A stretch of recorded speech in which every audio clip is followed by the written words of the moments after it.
Hello aspirants. M civil services के YouTube channel में मैं अभिषेक कुमार आपका स्वागत करता हूं। जैसा कि हमने एक सीरीज लॉन्च की है जिसमें हम पॉलिटी और पंचायती राज के लेक्चर्स आपके लिए लेके आए हैं, ताकि आने वाली प्रीलिम्स जो कि 9 फरवरी को होने वाली है सीजीपीएससी की, उसमें आपको पॉलिटी के टॉपिक्स कवर हो सके। अभी 2 दिन से ये जो वीडियोस नहीं आए हैं इनके लिए मैं माफ़ी चाहता हूँ, क्योंकि कुछ टेक्निकल इश्यूज आ गए थे बीच में, जिनकी वजह से मैं ये वीडियो नहीं बना पाया था। पर अब से रेगुलर ये वीडियोस आपको मिलेंगी, हर दिन आपको मिलेगा, ताकि आपके एग्ज़ाम से पहले पहले आपका पॉलिटी का सारा लेक्चर्स कवर हो सके। तो चलिए आज हम स्टार्ट कर रहे हैं सिटीजनशिप के आगे का हिस्सा। हमने पिछले लेक्चर में आर्टिकल 5 से लेकर आर्टिकल 11 तक देखा था। आज हम देखेंगे आर्टिकल 11 के बाद आज हमें कैसे मिलता है सिटीजनशिप, और हमारे लिए क्या क्या सोर्सेज है जिनके थ्रू हम सिटीजनशिप लॉस कर सकते हैं। ये सारी चीज़ें मतलब ग्रांट ऑफ सिटीजनशिप और लॉस ऑफ सिटीजनशिप दोनों चीज़ें देखेंगे। साथ ही देखेंगे CAA 2019 वाला। ठीक है, तो चलिए जानते हैं, हम स्टार्ट करते हैं लेक्चर को। सबसे पहले जो आज जानते हैं वो है आर्टिकल 11। हमें पता है कि आर्टिकल 11 के थ्रू ही पार्लियामेंट को ये पावर मिली है कि वो हमारे लिए कोई भी लॉ बना सकती है। यानी कि वो लोग जो 1950 के बाद पैदा हुए हैं उनके लिए लॉ बनाने का काम कौन करेगी? पार्लियामेंट। और पार्लियामेंट ने एक लॉ बनाया, एक एक्ट बनाया, जिसे हम बोलते हैं सिटीजनशिप एक्ट 1955। ठीक है, जितने भी एक्ट आप आज पढ़ते हैं उसके बाद पढ़ते हैं वो सब इसके अमेंडमेंट्स है, संशोधन हुए। ठीक है, लेकिन मेन एक्ट यही था, सिटीजनशिप एक्ट 1955। ठीक है, चलिए इसको और डिटेल में जानते हैं। उसके बीच में आपको ये बता दूं कि जो सिटीजनशिप एक्ट है ये कितनी बार अमेंड हुआ है। ठीक है, तो ये कई बार अमेंड हुआ है। तो सबसे पहली बार 1986 में अमेंड हुआ था।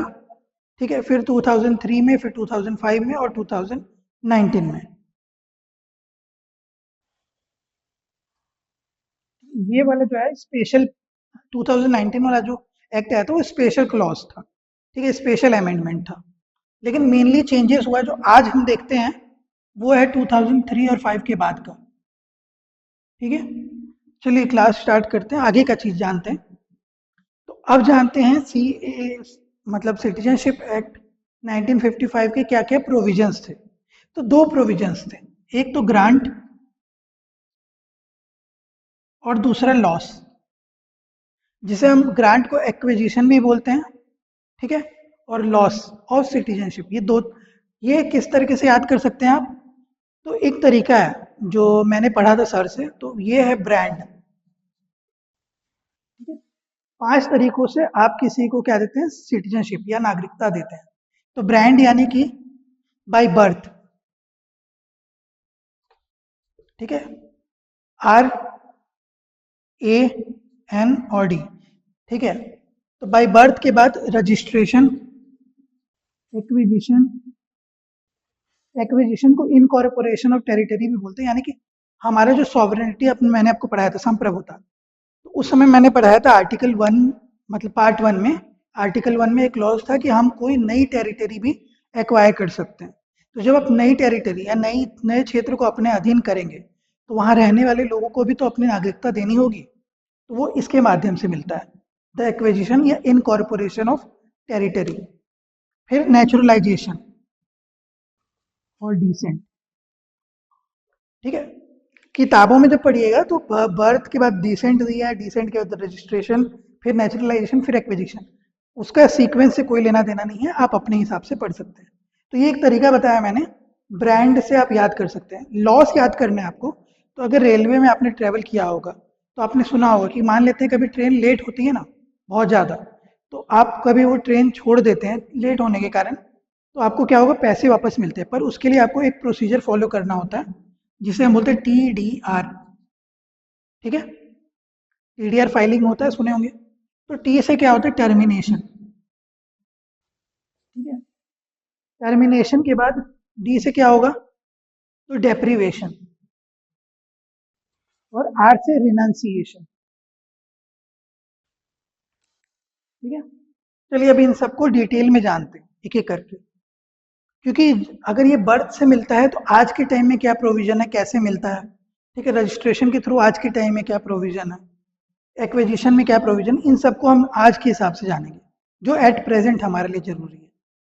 चलिए आगे देखते हैं एक एक करके। एक ग्रांट को देखते हैं, यानी पहला प्रोसीजर बाय बर्थ, ठीक है। तो बर्थ वाले प्रोसीजर जानने के लिए आज के टाइम का जो प्रोसीजर है वो, उसके साथ साथ दो और तरीके थे तो उनको भी बता देता हूँ। सबसे पहले डेट याद रखिएगा, 26 जनवरी 1950, 1950 के बाद, ठीक है, इसके बाद का डेट। दूसरा डेट याद रखिएगा 1 जुलाई 1987, और थर्ड डेट याद रखिएगा 3 दिसंबर 2004। ये तीन डेट इंपॉर्टेंट है, ठीक है। यहाँ से लेके यहाँ तक के बीच का जो टाइम पीरियड था, मतलब इस दिन के बाद जो भी पैदा हुए हैं और इस दिन के पहले तक वाले, इस दिन या इस दिन के पहले तक वाले, उनके लिए क्या प्रोविजन था, बाय बर्थ। तो वैसे लोग जो कि इस धरती पे यानी हमारे प्यारे भारत में जन्म लेते हैं, वो सब बाय बर्थ कहलाएंगे सिटीजन ऑफ इंडिया, ठीक है। फर्क नहीं पड़ेगा कि आप उनके पिता माता जो हैं किस देश के निवासी हैं, ठीक है, ठीक है। इररेस्पेक्टिव ऑफ पेरेंट सिटीजनशिप, मतलब जो पेरेंट्स है वो किसी भी देश के नागरिक हो, कोई फर्क नहीं पड़ता। अगर उनका बच्चा भारत देश में पैदा हुआ है, ठीक है, भारत की धरती पे पैदा हुआ है, तो वो ऑटोमेटिक भारत की नागरिकता लेने के लिए एलिजिबल हो जाएगा, ठीक है। मिल नहीं जाएगा, भारत देगी, पर अगर ये, क्योंकि वो माइनर है ना, छोटा बच्चा है, बेबी कोई भी हो, फीमेल मेल कोई फर्क नहीं पड़ता, अगर वो क्योंकि छोटे हैं ना, तो छोटे में क्या होता है कि पेरेंट्स डिसीजन लेते हैं, तो पेरेंट्स के ऊपर है कि कहाँ की नागरिकता वो दिलवाना चाहते हैं, अपने होम कंट्री की या फिर इंडिया की, ठीक है। फिर ये डेट याद रखिएगा, अब क्योंकि यहाँ तक था कि इररेस्पेक्टिव ऑफ पेरेंट्स, ठीक है, अब लेकिन यहाँ पे बोला गया कि आइदर ऑफ द पेरेंट्स में कोई भी चलेगा, ठीक है, इधर,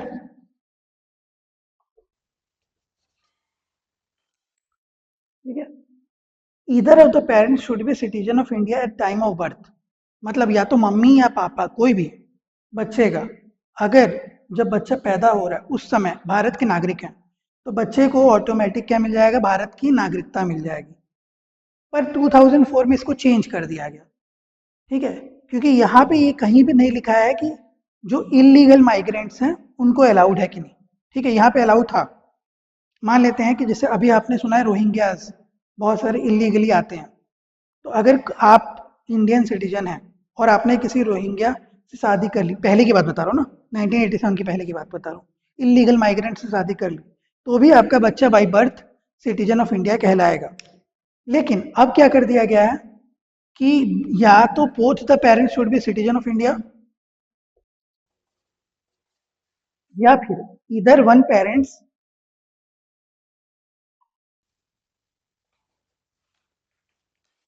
ठीक है, बोथ सिटीजन होना चाहिए, या अगर नहीं है दोनों सिटीजन, तो उस केस में क्या होता है कि जो दूसरा काउंटर पार्ट है, मान लेते हैं मेल अगर सिटीजन है, तो जो फीमेल है वो इलीगल माइग्रेंट नहीं होनी चाहिए, यानी वीज़ा या बकायदा पासपोर्ट के थ्रू आई हो, ऑफिशियली इंडिया में एंटर करी हो, तब जाके ही मेल के बच्चा जो होगा वो कहलाएगा by birth citizen of India. उसी का दोनों हिस्से हैं, ठीक है। अगर फीमेल इंडियन सिटीजन है और मेल बाहर का लेकिन इलीगल नहीं है, तब उनका बच्चा कहलाएगा बाय बर्थ इंडियन सिटीजन, ठीक है। उम्मीद करता हूँ ये चीज़ें समझ आ गई होंगी, पर इसमें दो एक्सेप्शन, ठीक है। एनिमी एलियन का जो बच्चा होता है वो कभी भी बाय बर्थ सिटीजन नहीं बन सकता, ठीक है, मैंने एनिमी एलियन बताया था आपको। और दूसरा, फॉरेन डिप्लोमेट्स जो होते हैं ना, जो मतलब विदेशी सलाहकार, राजदूत, ये लोग जो भारत में आते हैं, रहते हैं, काम करते हैं, उनके बच्चे अगर यहाँ पैदा हो रहे हैं तो भी वो by birth citizen of India नहीं कहलाएंगे। ये दो एक्सेप्शंस याद रखिएगा। तो ये था हमारा बाय बर्थ का प्रोविजन, आज के लिए इंपॉर्टेंट ये है, ठीक है। चलिए आगे देखते हैं। सेकेंड है बाय डिसेंट। यानी पूर्वजों के आधार पे, ठीक है। तो ये किसके लिए होगा, जैसे मान लेते हैं कि आपके पेरेंट्स या ग्रैंड पेरेंट्स वगैरह जो भी लोग हैं वो इंडियन हैं, पर आप कहीं बाहर पैदा हो गए, ठीक है। तो उस केस में क्या होगा, आप भारत की धरती पे पैदा नहीं हुए, कहीं बाहर पैदा हुए, तो उस केस में क्या होगा, तो डिसेंट से मिलेगा, ठीक है। तो डिसेंट में भी 3 डेट याद रखिएगा, एक 26 जैन 1950, फिर ठीक है। सेकंड डेट याद रखिए 10 दिसंबर 1992, और तीसरा है 3 दिसंबर 2004। ये 3 डेट याद रखिएगा।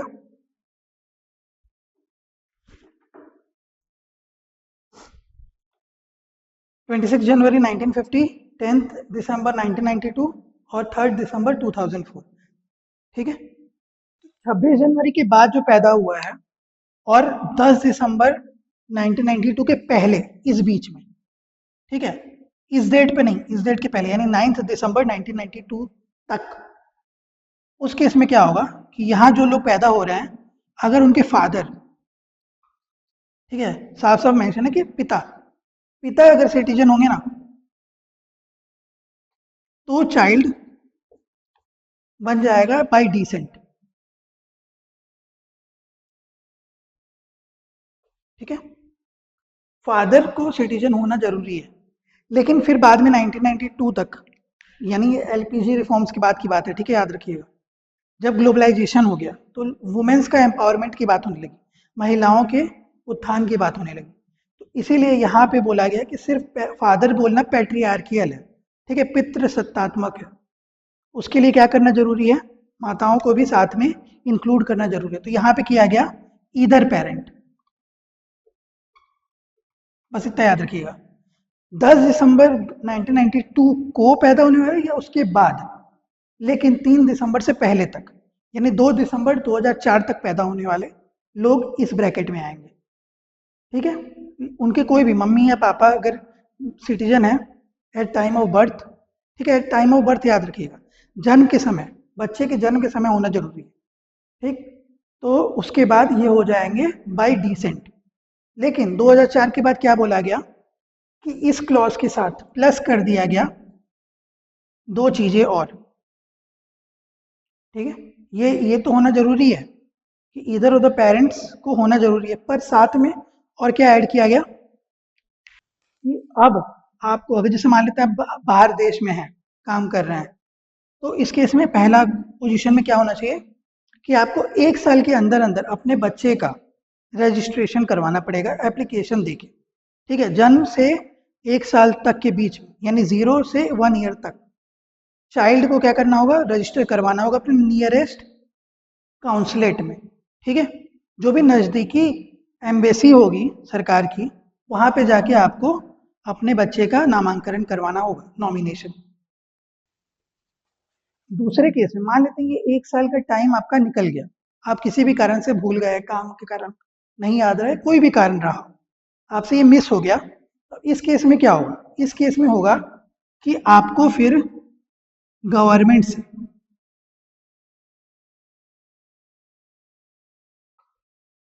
परमिशन लेनी होगी, ठीक है, सेंट्रल गवर्नमेंट से परमिशन लेनी होगी। अगर वो अलाउ करेंगे तो आपका बच्चा बाय डिसेंट इंडियन सिटीजन कहलाएगा, अदरवाइज नहीं कहलाएगा, ठीक है। 1 साल के अंदर अंदर करवाना कंपलसरी है, ये है आज के टाइम का। चलिए, उम्मीद करता हूँ बाय डिसेंट भी समझ गए होंगे आप। अब बढ़ते हैं आगे, अब जानते हैं हम रजिस्ट्रेशन के थ्रू। अभी तक हमने देख लिया by birth and bye decent, अब देखते हैं बाय रजिस्ट्रेशन। रजिस्ट्रेशन में आपको डेट याद करने की जरूरत नहीं है, इसमें आपको तरीके याद करने की जरूरत है। सबसे पहला तरीका, जो आप सीए देखते हैं ना, सीए का चेंजेस इसी के कारण हुआ है, रजिस्ट्रेशन में चेंज हुआ है, ठीक है। तो देखिए, सबसे पहले रजिस्ट्रेशन में क्या बोलता है, सबसे पहला पॉइंट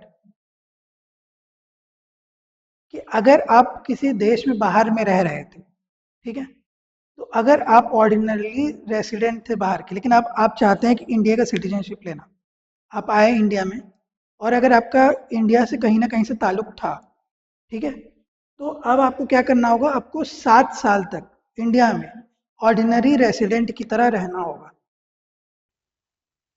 ठीक है, 7 साल अगर आप रह गए तो फिर 7वें साल के बाद आप क्या करेंगे, एप्लीकेशन डालेंगे कि मुझे सिटीजनशिप ऑफ इंडिया चाहिए, अपना प्रूफ देंगे 7 साल मैंने यहाँ यहाँ बिताए हैं, और उसके बाद आपको मिल जाएगी इंडियन सिटीजनशिप।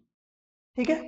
दूसरा केस, अगर आप इंडियन सिटीजन हैं, ठीक है, लेकिन आपने शादी कर ली किसी फॉरेनर से, और अगर उन फॉरेनर को अब सिटीजनशिप दिलवाना है तो उनको भी अब इंडिया में रहना होगा ऑर्डिनरी तरीके से 7 साल तक। ठीक है। जो बेटर हाफ होता है ना, बेटर हाफ को कितना रहना होगा, 7 ईयर। आपने देखा था अब तक, हमने जब पिछला डिसेंट में देखा था कि 1 ईयर के बाद करवाते हैं तो गवर्नमेंट का परमिशन चाहिए होता है बाई डिसेंट से करवाने के लिए। लेकिन अगर आप चाहें कि डिसेंट से नहीं करवाना, मैं 10-12 साल देखने के बाद, लेकिन अगर आपका चाइल्ड माइनर है तो माइनर के केस में आप चाहते हैं कि उसको दिलवाने, यानी कि 18 से कम का है, तो आप रजिस्ट्रेशन के थ्रू उनको इंडियन सिटीजनशिप एक्वायर करवा सकते हैं। ठीक है। Ordinary reside 7 years, better half अगर 7 ईयर्स रहेंगे यहाँ पे ऑर्डिनरी तरीके से, मतलब इलीगल नहीं होना चाहिए, लीगल होना चाहिए सारा चीज। ठीक है, माइनर चाइल्ड को। और एक प्रोविजन ये कहता है कि, चौथा केस कहता है कि overseas citizen of India card holder अगर कोई रखा है, ओसीआई कार्ड, ठीक है, तो ये अगर 5 ईयर्स का है इनके पास, तो इनको 12 मंथ यहाँ पे रहना होगा ऑर्डिनरी साइड, 12 मंथ यानी 1 साल, 12 मंथ,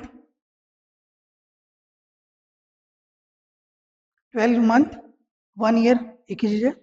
इतना रहेंगे तब जाके आप एप्लीकेबल होंगे, अप्लाई कर सकते हैं for citizenship of India in form of bye registration. Registration के माध्यम से आप 5 साल तक ओसीआई कार्ड होल्डर अगर हैं और 12 महीने आपने भारत में बिता लिए ऑर्डिनरी, तब आप अप्लाई कर सकते हैं इंडियन सिटीजनशिप के लिए। ये कंडीशंस थी आपके रजिस्ट्रेशन का। उम्मीद करता हूँ समझ आ गया होगा। अब देखते हैं बाय नेचुरलाइजेशन। नेचुरलाइजेशन किसको मिलता है, ऐसे लोगों को जो इंडियन सिटीजन नहीं थे, ना ही उनका कहीं रिलेशन था इंडिया से। ठीक है, मतलब बाई डिसेंट नहीं थे, बाई बर्थ नहीं थे, ना ही उनके पेरेंट्स, ना ही वो खुद कहीं से भी इंडिया से रिलेटेड थे। ये क्लॉज याद आ रहा है आपको शुरुआत के टाइम में जब हमने पढ़ा था। ठीक है, आर्टिकल 5 का क्लॉज 3 कि कोई भी इंडियन सिटीजन नहीं होता हुआ भी अगर इंडिया में रह रहा है तो उसको भी अलाउ था। वैसे ही सेम सिचुएशन है कि अगर आपको इंडिया में रहना है लेकिन आपके कोई भी पूर्वज, नहीं आप कहीं से भी इंडिया से रिलेटेड थे, लेकिन अगर आपको चाहिए तो उसके प्रोसीजर क्या है, तो इसके कुछ कंडीशंस होते हैं। सबसे पहला कंडीशन कि ये याद रखिएगा कि आपको 14 साल का टोटल टाइम पीरियड दिया जाएगा, जिसमें से 12 साल आपको भारत में रहने होंगे और 11 साल एग्रीगेट में, और 1 साल आपको जिस साल आप एप्लीकेशन कर रहे हो उसके पहले पूरा साल रहना होगा। यानी मैं समझाता हूँ सिंपल सा मीनिंग, आपके पास टाइम ब्रैकेट है 14 साल का।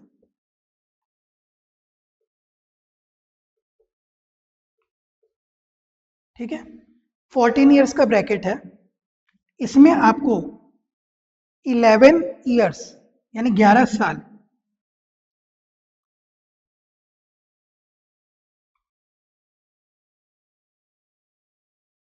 एग्रीगेट रहना होगा। एग्रीगेट का मतलब है कि आप इस बीच में जिस भी देश के निवासी थे या जिस भी देश में आपके रिलेटिव्स रहते हैं, आप वहाँ जाना आना कर सकते हैं, आप बाहर में कहीं घूम सकते हैं, पर आपको पूरा मिला के 11 साल का एग्रीगेट होना चाहिए। ठीक है। दूसरा केस, जिस साल आप कंप्लीट करने वाले होंगे, ठीक है, यानी आपने 11 साल एग्रीगेट कर लिया, तो 12 महीने आपको यानी कि 1 ईयर बिफोर द एप्लीकेशन, जिस साल अप्लाई कर रहे हैं, मान लेते हैं कि आप 2025 में अप्लाई कर रहे हैं, तो आपको 2024 में कहीं भी बाहर नहीं गए होंगे तब एप्लीकेशन के लिए एप्लीकेबल होंगे, और उसके पहले आपने 11 साल भारत में रहे होंगे। 14 साल आपको टोटल ब्रैकेट मिलेगा। यानी कि मान लेते हैं, आज से ले लेते हैं, चलिए एग्जांपल लेता हूँ बताने के लिए कि आज है 2025, आज आप कहीं दूसरे देश से आके रह रहे हो, मान लेते हैं आप अमेरिकन सिटीजन थे, अब आपको इंडियन सिटीजनशिप एक्वायर करनी है। अब आपका कोई डिसेंट नहीं, आपका बर्थ इंडिया में हुआ है, तो आप रजिस्ट्रेशन के लिए भी एप्लीकेबल नहीं होंगे। तब क्या होगा, इस केस में आप नेचुरलाइजेशन से कर सकते हैं। तो इसमें आपको 2025 से लेके 14 साल जोड़ लीजिए, 2039, ये टोटल टाइम पीरियड के बीच में, इस बीच में आपको, आप कहीं भी जाना आना कर सकते हैं। पर मान लेते हैं कि 2039 से पहले, तो 2038 में आपके 11 साल एग्रीगेट हो गए, ठीक है। अब आपको 2038 में पूरा साल, होल ईयर भारत में बिताना होगा, कहीं बाहर नहीं जा सकते। तब आप एप्लीकेबल होंगे एप्लीकेशन के लिए, ठीक है। तब आप अप्लाई कर सकते हैं रजिस्ट्रेशन के लिए। टोटल 11 ईयर्स प्लस 1 साल, 1 ईयर, 2038, 1 ईयर, ठीक है। मान लें 2025 से लेकर 2038 के बीच में आप कहीं भी जाना आना कर रहे हैं, सब कुछ कर रहे हैं। आपने 2038 तक, 2038 तक 11 साल एक कंप्लीट कर लिए, पूरा साइकिल, ठीक है, हर एक एक दिन को मिलाने के बाद। तो उसके बाद जो 2038 का पीरियड है, वो पूरा साल आपको 2038 से 2039 तक आपको कहाँ रहना होगा, भारत में। तब आप एप्लीकेशन करेंगे कि मुझे नेचुरलाइजेशन के थ्रू इंडिया में, इंडिया की सिटीजनशिप दीजिए। इसका एग्जाम्पल है अदनान सामी, ठीक है। तो ये हो गया नेचुरलाइजेशन का एक प्रोसीजर, ठीक है, जो इंपॉर्टेंट प्रोसीजर है यही, कि 14 साल तक आपको रहना होगा। इसमें ही चेंजेस हुए हैं सीएए में, मैं बाद में बताऊंगा आपको, ठीक है। इसके बाद आगे जानते हैं, इसके बाद आगे जानते हैं। तो ये तो केस समझ गए होंगे आप एग्जाम्पल से भी, कि 14 साल तक का टाइम पीरियड में आप अगर ये नहीं भी याद रखते, ये याद मत रखिए अगर आपको कंफ्यूजन है तो।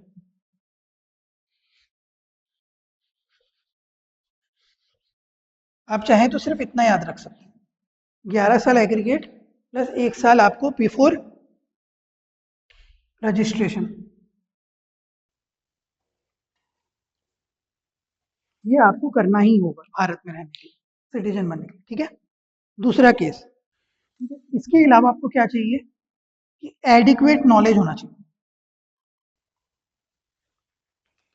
8वीं अनुसूची में दिए हुए जितने 22 लैंग्वेज हैं, ठीक है, उन 22 लैंग्वेज, इंग्लिश को काउंट नहीं करते हैं, इंग्लिश 8 शेड्यूल में नहीं आता है, इतना याद रखिएगा। इंग्लिश के अलावा जितने भी लैंग्वेज, 22 लैंग्वेज 8 शेड्यूल में, 8वीं अनुसूची में है, उनमें से किसी एक का आपको ज्ञान होना जरूरी है।